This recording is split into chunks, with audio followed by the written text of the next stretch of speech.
Olá, bom dia, meus caros irmãos, queridas irmãs, devotos e devotas de Santo Antônio, todos os paroquianos que costumam acompanhar este programa das reflexões do Evangelho no dia a dia. A nossa saudação de paz e bem, a saudação de alegria de poder encontrá-los neste início de nova semana.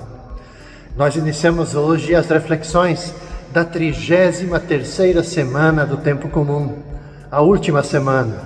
Logo em seguida, nós vamos iniciar a preparação para o Santo Natal. Essa semana, domingo próximo, é o Cristo Rei do Universo e vamos adentrar para o mês de dezembro, onde nós vamos nos preparar então com o Advento para o Santo Natal. Hoje, dia 18 de novembro, nós vamos rezar, nós vamos meditar com o evangelista Lucas, capítulo 18, versículos de 35 até 43. Quando Jesus se aproximava de Jericó, um cego estava sentado à beira do caminho, pedindo esmolas. Ouvindo a multidão passar, ele perguntou o que estava acontecendo. Disseram-lhe que Jesus Nazareno estava passando por ali. E então o cego gritou: Jesus, filho de Davi, tem piedade de mim. As pessoas que iam na frente mandavam que ele ficasse calado, mas ele gritava mais ainda: Filho de Davi, tem piedade de mim. Jesus parou e mandou que levassem o cego até ele. Quando o cego chegou perto, Jesus perguntou: O que queres que eu faça por ti? O cego respondeu: Senhor, eu quero enxergar de novo. E Jesus disse: Enxerga, pois, de novo, a tua fé te salvou. E no mesmo instante, o cego começou a ver de novo e seguia Jesus, glorificando a Deus. Vendo isso, todo o povo deu louvores a Deus.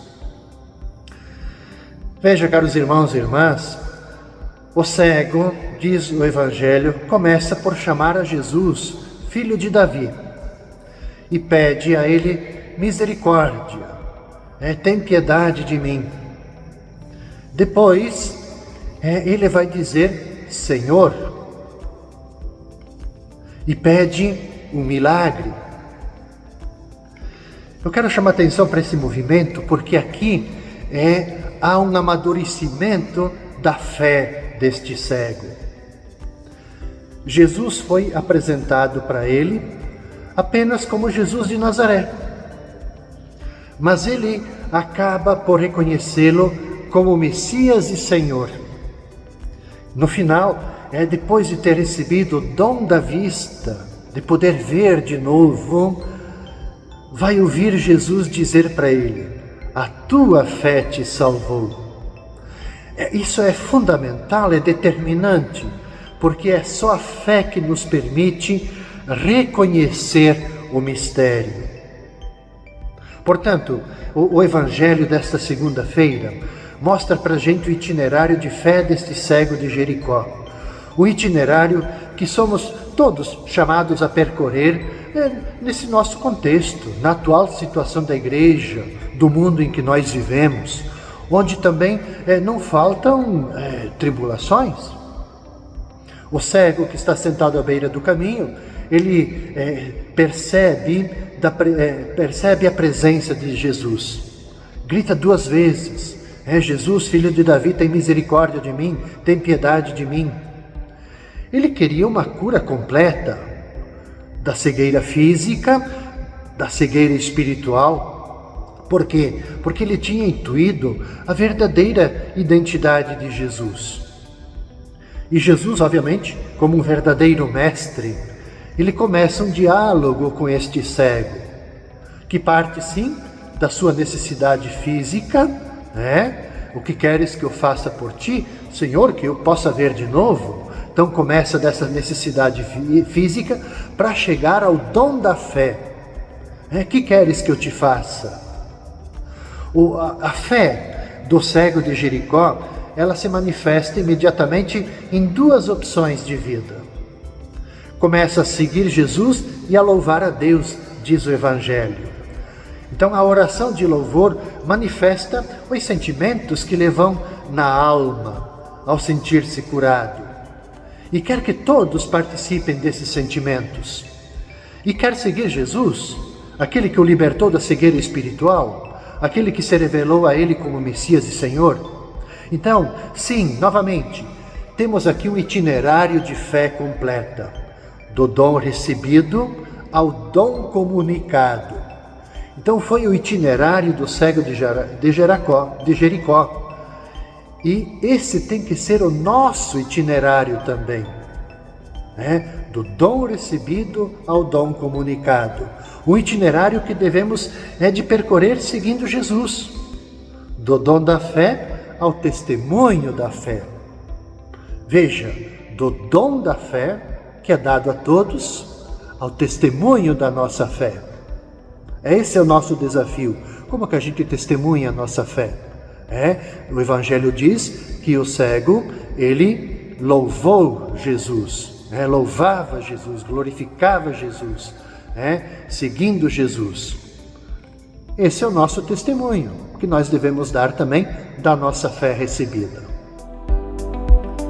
Na terça-feira, dia 19 de novembro, vamos rezar, nós vamos meditar com o evangelista Lucas, capítulo 19. Versículos de 1 até 10. Jesus tinha entrado em Jericó e estava atravessando a cidade. E havia ali um homem chamado Zaqueu, que era chefe dos cobradores de impostos e muito rico. Zaqueu procurava ver quem era Jesus, mas não conseguia por causa da multidão, porque ele era muito baixo. E então ele correu à frente, subiu numa figueira para ver Jesus, que devia passar por ali. E quando Jesus chegou ao lugar, olhou para cima e disse: Zaqueu, desce depressa, hoje eu devo ficar na tua casa. Ele desceu depressa e recebeu Jesus com alegria. Ao ver isso, todos começaram a murmurar, dizendo: ele foi hospedar-se na casa de um pecador.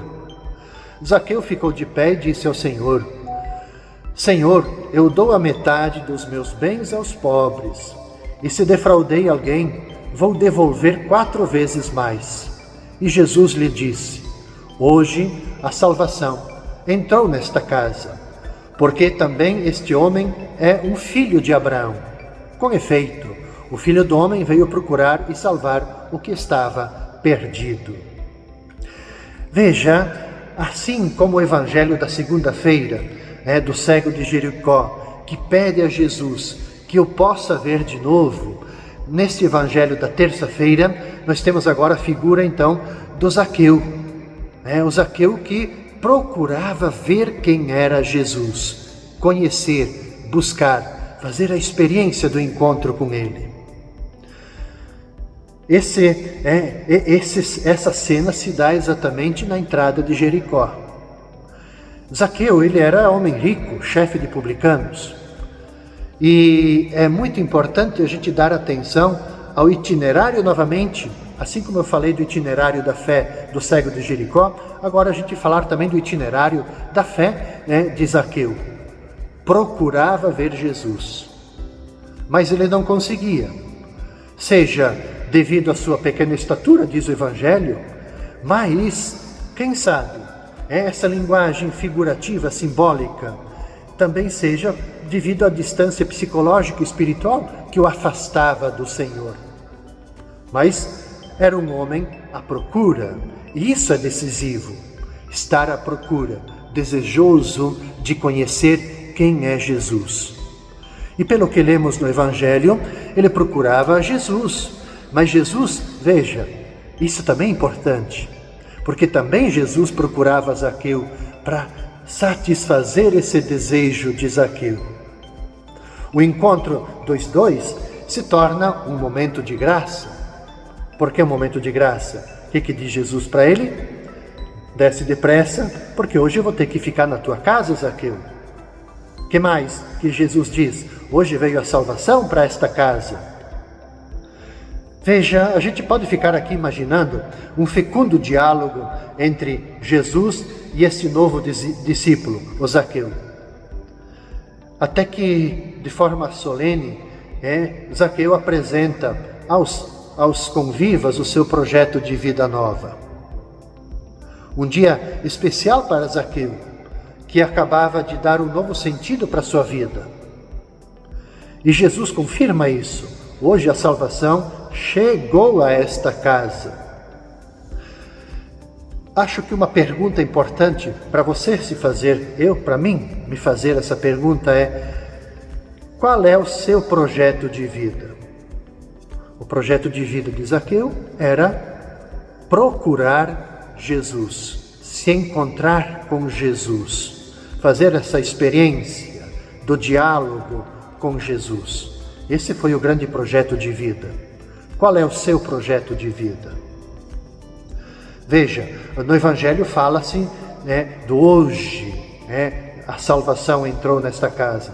O termo hoje mostra para nós a realização da missão de Jesus, mas também a abertura de Zaqueu para a salvação.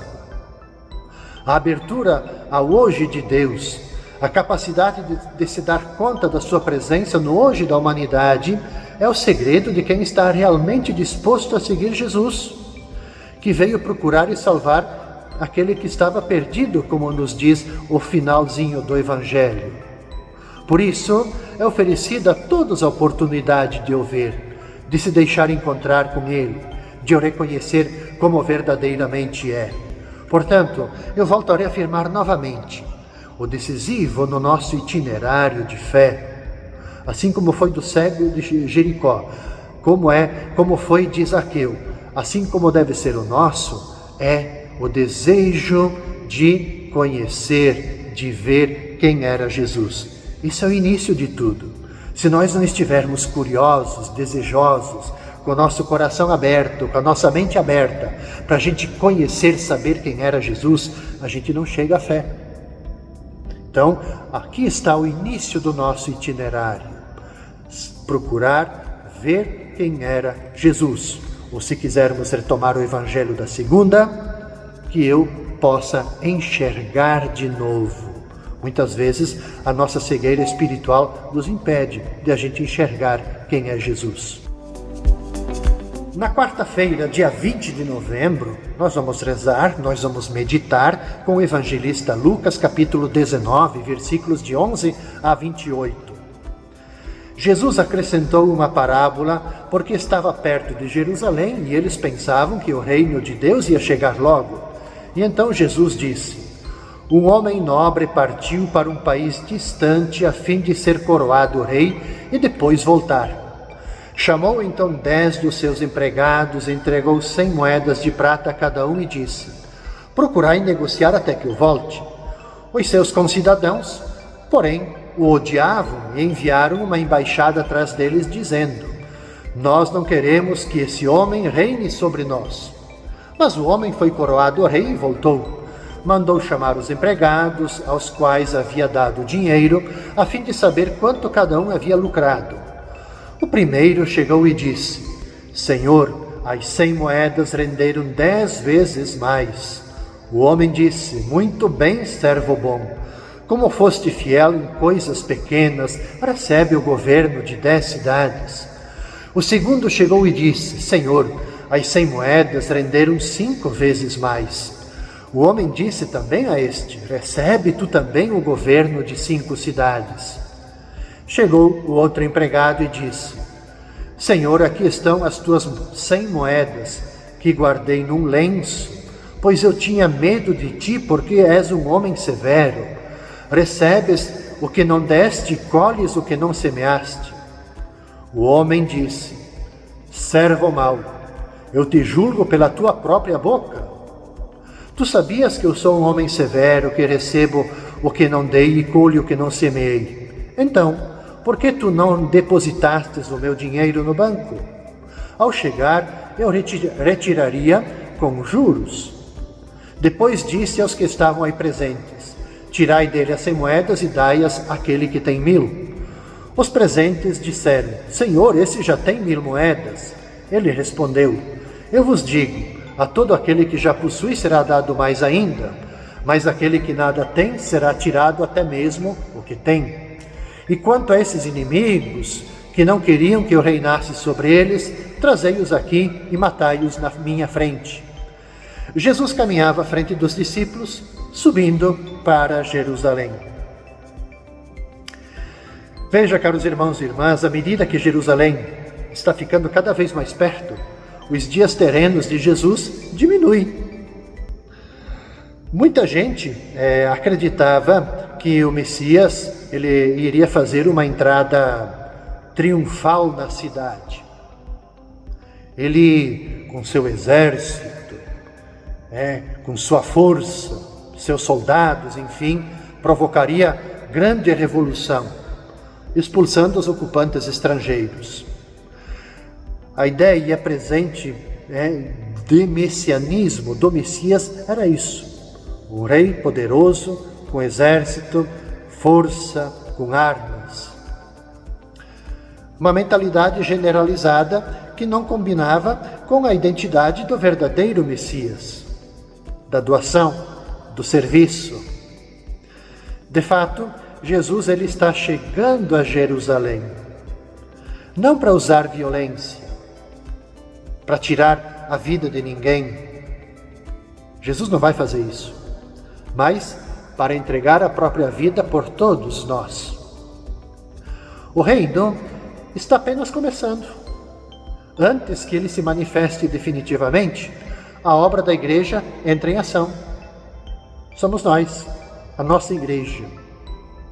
Então, a parábola que nós escutamos para o Evangelho da quarta-feira pode soar, às vezes, um pouco estranho, um Deus que castiga, um Deus severo, mas a parábola, simplesmente, ela quer reforçar a ideia de que nós, cristãos, em nosso tempo, mas os cristãos de todo o tempo, devem se empenhar, colocando os próprios dons a serviço da vida. Não nos é permitido a gente esconder os nossos dons. Não nos é permitido ter medo do Senhor, como fez o terceiro servo. Mas é pedido de nós colocar os nossos dons a serviço da vida.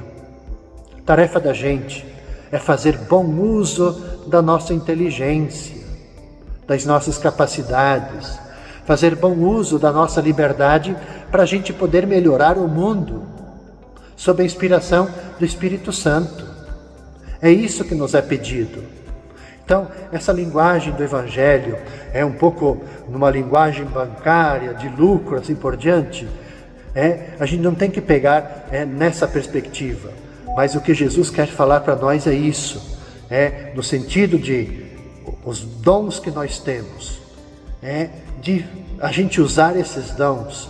A nossa inteligência, os nossos olhos, os nossos ouvidos, a boca, as mãos, os nossos pés. Usar tudo isso para melhorar o mundo mais justo, mais humano, mais fraterno, tendo certeza de que o Espírito, ele nos inspira, o Espírito Santo nos dá força para a gente fazer o bem, para a gente melhorar o mundo. Concluo as mensagens dessa primeira parte da 33ª semana do Tempo Comum. A gente se encontra novamente na quinta-feira, neste mesmo horário. Desejo a todos vocês um bom início de semana, que Santo Antônio cuide, abençoe, proteja cada um de vocês. Paz e bem.